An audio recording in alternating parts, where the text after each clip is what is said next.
Oh, what's up, y'all? How's everybody doing? Good evening, everybody, and welcome to Carving It Up Live right here on Facebook Live, YouTube, and on Twitter. As always, I'm Bryson Carver, and I'm feeling mighty fine about myself right now, I must say. Because, earlier this season, the notion was that the Green Bay Packers would be competing for Super Bowls. I said, hang on a minute. This is a limited defense.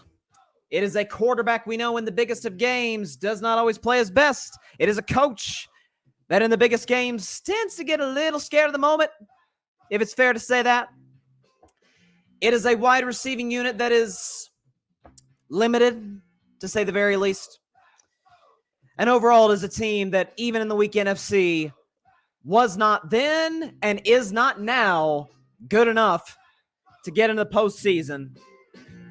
So this is for you, Packers fans. I had to bring this baby back out. You didn't think I'd ever be wearing this again, did you? Oh, all right. But we do have a good show on tap for you guys tonight. I'm going to have to eat a little bit of crow from my man Dak Prescott. I will give Dak some pointers and how to end this little dry spell he's dealing with right now. Last Go Pack Go right there. Also discuss the Jacksonville Jaguars getting to the postseason with a big win over the Tennessee Titans. We will discuss Lovie Smith getting fired, Cliff Kingsbury getting fired. Who knows? Sean McVay might resign soon. There's some rumors of that coming through from some of the best sources in the NFL. And at the end of today's show, I will predict tonight's college football national championship game. It comes down to these two.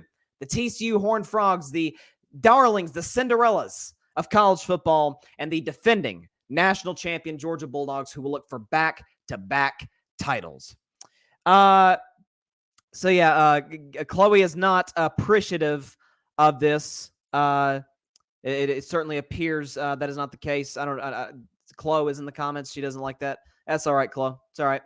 And Patrick Brown, what's up, Patrick? He says, kneecap sound bite on deck. Make no mistake about it, Patrick. It is coming. I will get to those Detroit Lions because they deserve all the credit in the world for what they did last night and all season long. But I got to start the show today. The Green Bay Packers lost last night by a final score of 20-16 against the Detroit Lions. So there's a lot of things to discuss and to look at with this game. There's a lot of variables that played into it. There were turnovers. There were miscues by both teams. There were coaching decisions by both teams that were questionable. It was obviously Lambeau in January, freezing cold. And overall, it was a night that, I don't know, it got me to thinking, and it just makes me want to say, Kneecap.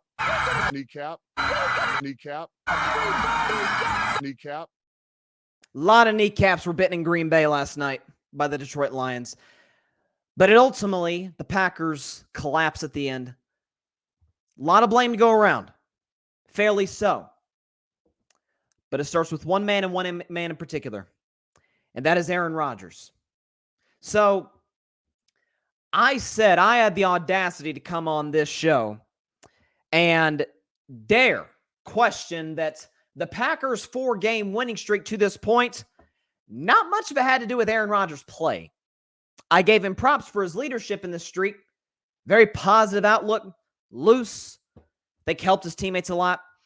But in this 4-game winning streak, which, by the way, was against the Bears, who have the number 1 pick. They can thank the Houston Texans for that. The Rams, who won 5 games. The Vikings, who have a negative point differential despite being 12-4. By the way, and the Dolphins sandwiched in there. And we know Miami got in the playoffs by the skin of their teeth. But Aaron Rodgers, in this winning streak, against the Bears, he had a QBR of 50. That's not bad, right down the middle, bad average. Against the Rams, he had a QBR of 37. Against the against the Miami Dolphins, he had a QBR of 30. And against the Minnesota Vikings, in which the Packers scored 41 points, Aaron Rodgers had a QBR of 42. This winning streak had very little to do with the great Aaron Rodgers. He's more of a game manager type role. Like Tom Brady, we are seeing the decline with Aaron Rodgers. He doesn't have the arm he used to, not as accurate, doesn't move quite as well in the pocket as we're accustomed to seeing him do so. But when you look at it all in all, last night came down to him. Because I said on this show, and I made a stupid mistake. It was a mistake I did not make last year, by the way, but I made it this year. Maybe because, dare I say, hey, it was still the regular season. I mean, it was technically a playoff game for Green Bay, but it goes in the books as a regular season game. Apparently, somebody didn't tell Aaron that. Aaron must have went into that game in Lambeau last night assuming it was a playoff game, because that's about how he played. Like Aaron tends to play in playoff games, especially the biggest ones, NFC title games, etc. But when I looked at Aaron Rodgers' performance last night, how many breaks did that man get? How many breaks did that man get? Detroit, one of the most explosive offenses in the NFL, was held to 20 points. Okay? Aaron threw a terrible interception in the third quarter. It got called back due to penalty. There were decisions clock management-wise made by Dan Campbell that made you question whether or not he's capable of being an NFL head coach. Aaron Rodgers, for the record last night, got big plays in the receiving game from Christian Watson, got over 100 yards on the ground by his running backs led by Aaron Jones. And all in all, Matt LaFleur wasn't a huge reason the Packers lost, which tends to be the case in some of their biggest losses in the last 4 years since LaFleur took over. Not to mention he was at home against a dome team. And he managed to put up 16 points, and his last pass possibly ever at historic Lambeau Field was a pick. Aaron Rodgers last week did a little bit of a victory lap. Talked about everybody counted us out when we were 4-8. Said we need to tank or whatever. Well, look at us now. Not in yet. Last I checked, I didn't see Green Bay Packers clinch 7 seed going into Week 18. Didn't see that headline. Maybe I missed it. I don't know. But this falls on him. Aaron Rodgers this season, the back-to-back MVP the last 2 years, a 4-time MVP overall, did not have a 300-yard passing game this season. He has not had a 300-yard passing game since Week 14 of last year.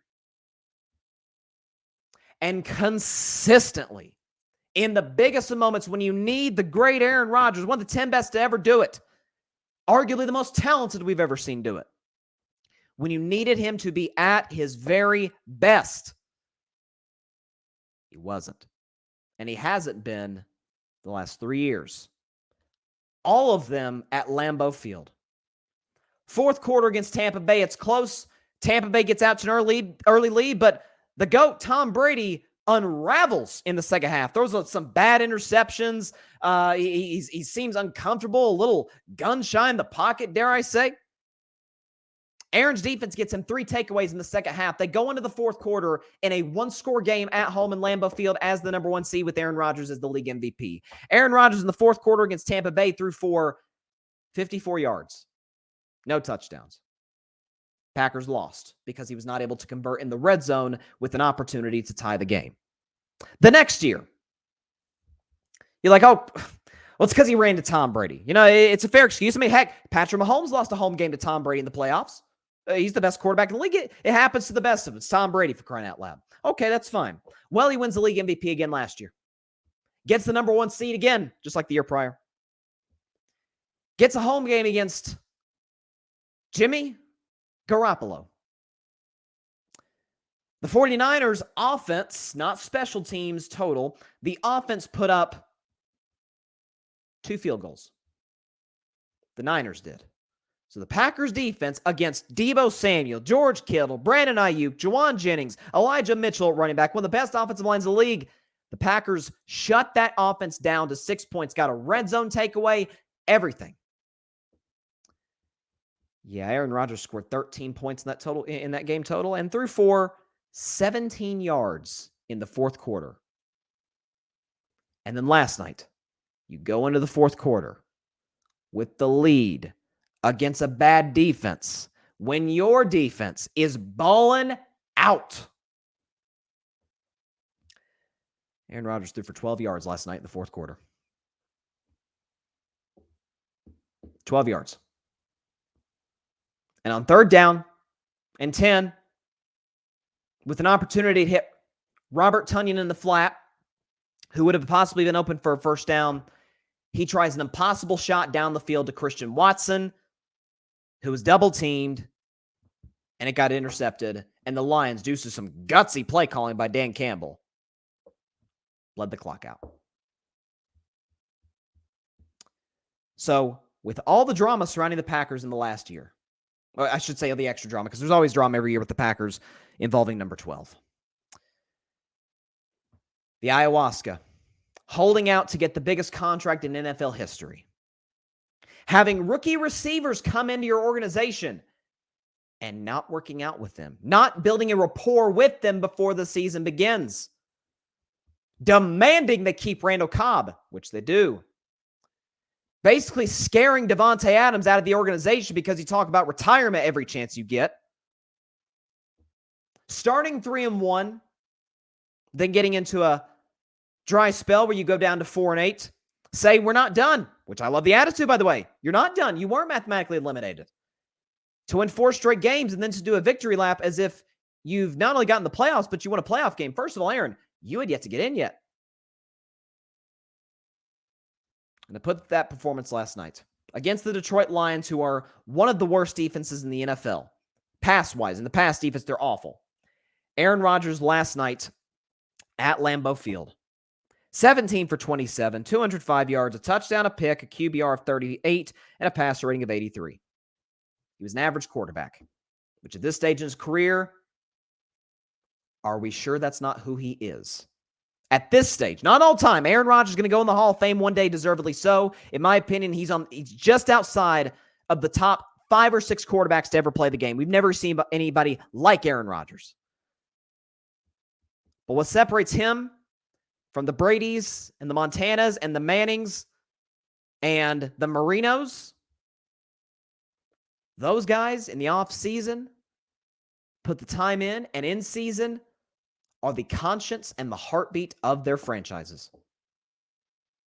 That has not and never will be Aaron Rodgers. Patrick Brown, it's time to show love for Jordan. It's good there. Aaron's tenure is over in Green Bay. It's time to move on. Grady says, maybe, but I wouldn't be too quick to move on from Aaron. You don't know if Jordan's that guy. I personally run it back one more year with Rodgers, and I think him and Green Bay have one more contending year left in them. But here's my thing about that, Grady. Here's the only thing. When they were 4-8, they could have played Jordan. And I said on the show, check the tape, when they lost to the Philadelphia Eagles to fall to 4-8, I said, this is great news for the Green Bay Packers. Rodgers is beat up. He's your best asset. Obviously, he's Aaron Rodgers. He's one of the best assets in the league. The contract isn't great, but overall, he's one of the best assets. See what Jordan Love's got. If he's good, great. We've got our quarterback for the future. We can trade Aaron and build around a rookie quarterback. Or sorry, not a rookie quarterback, but a quarterback on a rookie deal who's not making a whole lot of money. We can build around him. If he's not good, we either run it back with Aaron next year, or we trade both him and Jordan Love and draft a quarterback. Now, they have no idea what they're going to do. They're stuck. Packers screwed this one up, man.